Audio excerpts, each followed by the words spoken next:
What's the saddest thing that has ever happened to you? It happened in November, 2 weeks before Thanksgiving. The kind of cold that makes your hands crack open if you forget lotion. I was living in a small apartment above a bakery. The whole place smelled like sugar and yeast in the mornings, which helped a little when everything else felt heavy. My sister Lana had been sick for a while. Not suddenly, not dramatically. It started with fatigue, then the weight loss, then the coughing that wouldn't quit. She kept saying it was nothing. Allergies maybe, work stress. By the time she went in for real tests, it was already late. I still remember sitting in the hospital waiting room the day they confirmed it. Stage 4. It didn't even sound like a medical term. It sounded like a sentence. She came out of the room with a blank face, like someone had emptied her out. I asked what the doctor said and she just shrugged. Guess I'm finally interesting enough for a clipboard. We spent that winter in and out of treatment centers. She hated the smell of antiseptic, hated the way people looked at her like she was already a ghost. So we tried to keep things normal. We still ordered Thai food on Fridays, still watched bad reality TV in our pajamas. She bought a ridiculous blonde wig online and wore it to the grocery store just to confuse the neighbors. Then came November. She'd been in bed most of the week, barely eating, barely talking.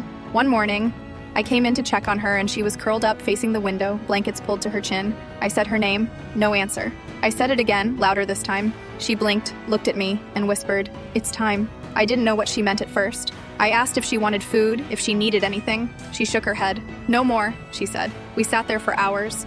I held her hand. It felt like holding a sparrow, all bones and tremble. She told me not to call anyone yet. Not hospice, not mom, not her best friend Rachel. She wanted it quiet, just for a little while. She slept. I watched the sun go down. Her breathing got shallower, softer. Around midnight, she opened her eyes one last time, looked right at me, tried to smile. Then she was gone. The room didn't change, no dramatic shift, just silence, like someone pressed pause on the world. I stayed with her body until morning.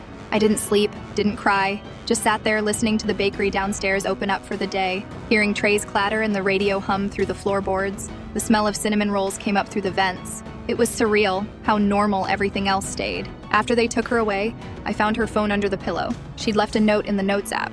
It said, "If you're reading this, you were here. That's all I needed. You were here. That was it." I kept living in that apartment for 6 more months. Every time I walked past her room, I'd forget and start to say something. Every time I made tea, I reached for her mug. I didn't get rid of her things all at once, just one drawer at a time. Grief didn't hit all at once. It came in waves. At the grocery store when I saw her favorite cereal, in traffic when I reached for my phone to text her a meme, in the middle of the night when I'd wake up thinking I heard her laugh. Years have passed. People stop asking after a while. They assume time fixes things, but it doesn't. You just learn to live with the space where someone used to be. She was 32. Her name was Lana. She loved sour candy, thunderstorms, and songs with sad lyrics and happy melodies. And I was there when she left. That's what I carry. That's what stays.